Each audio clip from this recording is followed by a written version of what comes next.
आप जी मेरे सर। कहने पे एक काम जरूर कीजिए। आप जी अपने अनुभवों का लाभ अपने साथी किसानों को भी दीजिए, जिससे उनका जी भी फायदा हो। और मुझे विश्वास है कि आपके नेतृत्व में ये जैविक खेती का अभियान बहुत नई ऊंचाई पर पहुंचेगा। और अब तो दिल्ली के लोग जब भी अंडमान निकोबार आएंगे तो पैट्रिक जी को ढूंढेंगे और आपकी कोई न कोई चीज खरीद के जाएंगे। जी सर। बहुत बहुत धन्यवाद। इसलिए धन्यवाद। अनुरोध कर रहा हूँ कि आप निकोबार आ जाइए आऊंगा, और जरूर आऊंगा, नारियल पानी पीजिए। जरूर और आऊंगा, घुसी घुसी मिठास है निकोबार में। जरूर और आऊंगा, एकदम ऐसी हवा, खुला हवा में रहेगा तो बहुत अच्छा लगेगा। जरूर और धन्यवाद आऊंगा। पैट्रिक जितना जी। हम लोग जो ऑर्गेनिक जो चीज खाता ना, बहुत ताकत मिलेगा और बीमार भी कमती रहेगा और ज- उम्र भी जरूर जरूर बढ़ेगा। कभी मैं इसी आऊंगा। में बहुत आपका भला है। बहुत बहुत धन्यवाद। बहुत बहुत शुक्रिया। धन्यवाद जी। जय हिंद। जय हिंद। धन्यवाद जी। अब मैं जम्मू कश्मीर के श्रीनगर जिले के श्री खुर्शीद अहमद रेशी को आमंत्रित करूंगा, जो कि प्रधानमंत्री किसान सम्मान निधि के लाभार्थी हैं। श्री खुर्शीद अहमद जी। खुर्शीद जी नमस्ते। तमाम जम्मू कश्मीर के किसानों की तरफ से प्यार भरा नमस्कार सर। खुर्शीद जी सबसे पहले तो आपको ईद मुबारक। ईद आपको का तमाम त्योहार आपके जीवन में खुशियां बढ़ाए, मेरी यही कामना है। और मुझे बताया गया है कि आप पोस्ट ग्रेजुएट हैं, आपने फिर ये काम चुना। कई नौजवान आज आपकी बातें सुन करके उनका भी खेती की तरफ रुझान बढ़ेगा। तो आपकी पढ़ाई और खेती कैसे आपने मेलजोल किया है, जरा बताइए। सर मैं डिस्ट्रिक्ट श्रीनगर में टैंगपुरा के गांव से ताल्लुक रखता हूं सर। सर मैंने पोस्ट ग्रेजुएशन की है इंग्लिश में सर। मेरे वालिद है, मेरी वालिदा है, मेरी बीवी है, मेरे 3 बच्चे हैं और छोटा भाई है, वो बीएससी नर्सिंग कर रहा है अभी सिक्किम में सर। मेरे पास 26 कनाल की ज़मीन है सर।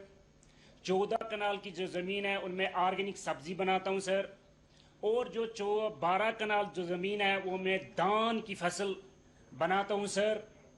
मैं ऑर्गेनिक सब्जी इसलिए बना रहा हूं सर क्योंकि पहले हम ट्रेडिशनल सब्जियां बनाते थे, उसमें कुछ आता नहीं था सर। जब हमने नौकरी की तलाश की तो नौकरी हासिल नहीं हुई, तो मैंने डिपार्टमेंट ऑफ एग्रीकल्चर से, जो concern department of agriculture Jammu Kashmir का है सर, वहाँ से मैंने ट्रेनिंग ली है, वहाँ से मैंने एजुकेट किया है। फिर मैंने सोचा कि मैं क्यों न अपनी ज़मीन की तरफ जाऊं, तो मैं अपनी तरफ ज़मीन की तरफ गया तो मैंने ऑर्गेनिक सब्जी बनाई सर। मैं एक्सोटिक सब्जी ज़्यादातर बनाता हूं सर। उसमें है कैप्सिकम, ब्रिंजल है और कुकुम्बर है सर, ग्रीन चिलीज है सर। उसमें मैं ये सब्जियां उगाता हूं सर।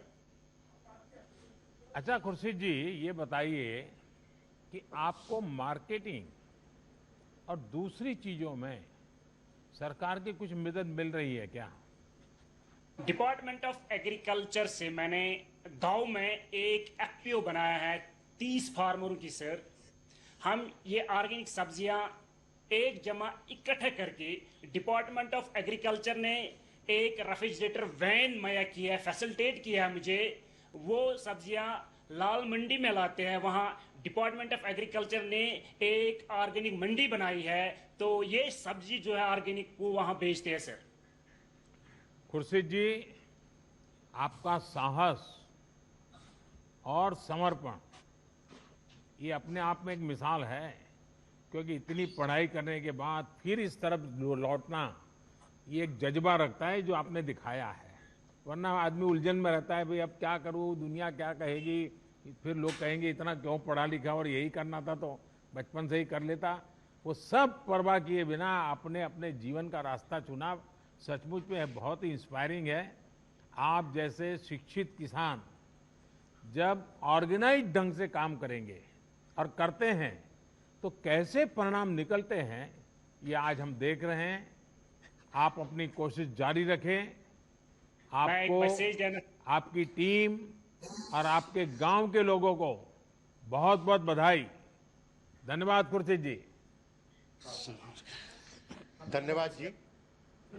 अब मैं महाराष्ट्र के लातूर जिले के श्री बाबा साहेब नरारे को आमंत्रित करूंगा, जो भारत सरकार द्वारा माननीय प्रधानमंत्री जी द्वारा एक किसान क्रेडिट कार्ड के संतर्गत अभियान फरवरी गत वर्ष में प्रारंभ किया था।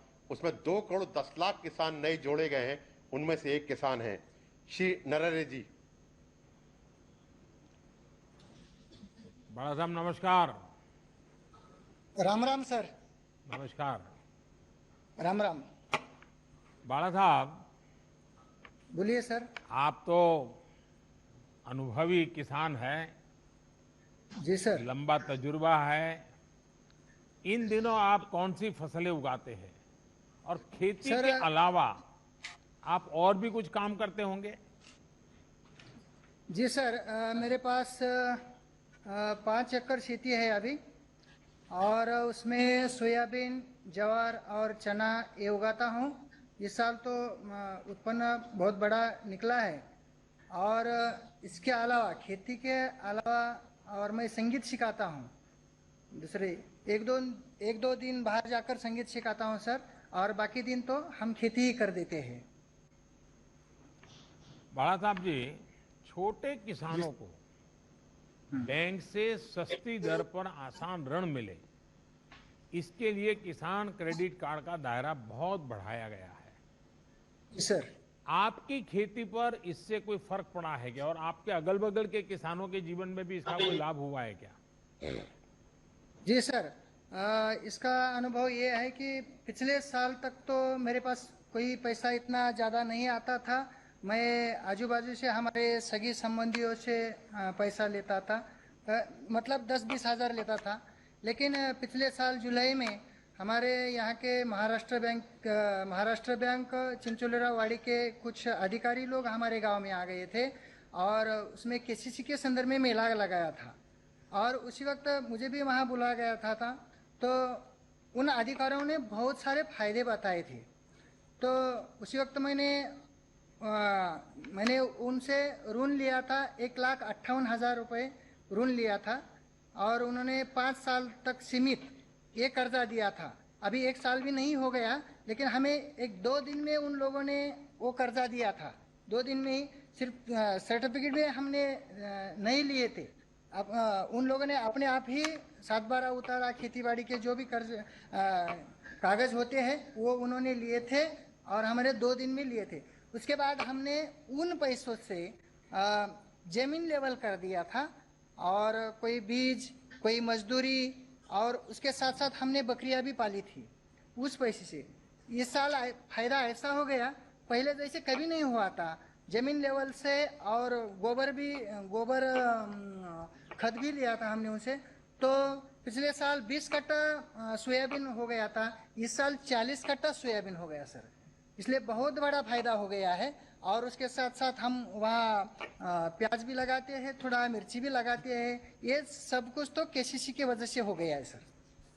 बड़ा साहब जी, आप बढ़िया हिंदी बोल लेते हैं। Thank you sir. Thank you sir. काळजी करा।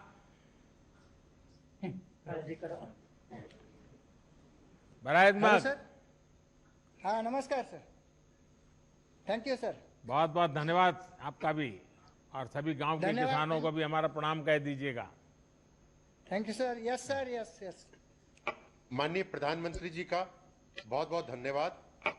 अब हम माननीय प्रधानमंत्री जी से देश को संबोधित करने का अनुरोध करेंगे। माननीय प्रधानमंत्री जी।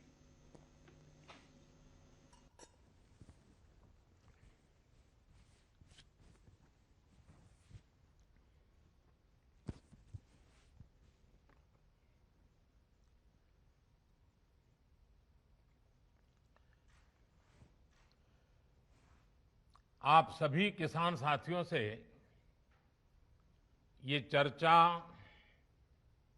अपने आप में एक नई उम्मीद जगाती है, नया विश्वास पैदा करती है। आज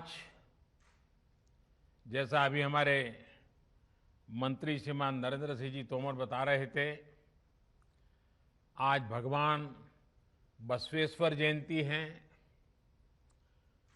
परशुराम जयंती भी है, आज अक्षय तृतीया का भी पावन पर्व है और मेरी तरफ से देशवासियों को ईद की भी मुबारक।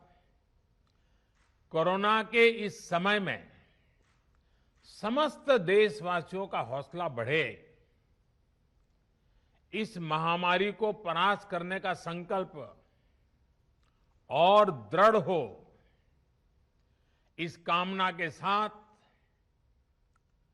आप सब किसान भाइयों से जो मेरी बातचीत हुई है, अब मैं इसको आगे बढ़ाऊंगा। इस कार्यक्रम में उपस्थित कृषि और किसान कल्याण मंत्री श्रीमान नरेंद्र सिंह तोमर जी, केंद्रीय मंत्रिमंडल के मेरे अन्य सहयोगीगण, सभी मुख्यमंत्री, राज्य सरकारों के आदरणीय मंत्रीगण, सांसदगण, विधायकगण और देश भर के मेरे किसान भाई और बहनों, आज बहुत ही चुनौतीपूर्ण समय में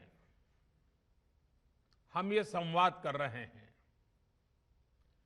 इस कोरोना काल में भी देश के किसानों, हमारे कृषि क्षेत्र में अपने दायित्व को निभाते हुए अन्न की रिकॉर्ड पैदावार की है।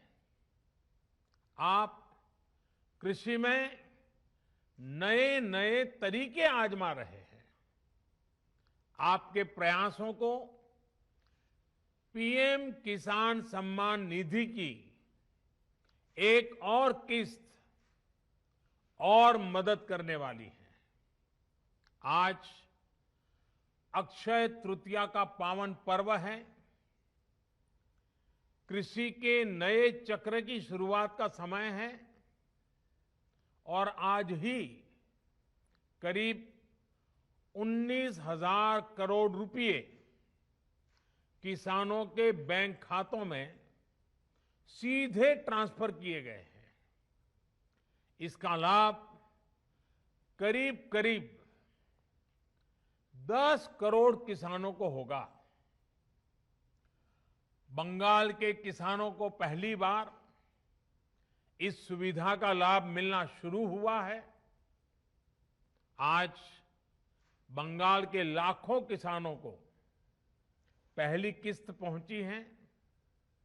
जैसे जैसे राज्य से किसानों के नाम केंद्र सरकार को मिलेंगे, वैसे वैसे लाभार्थी किसानों की संख्या और बढ़ती जाएगी।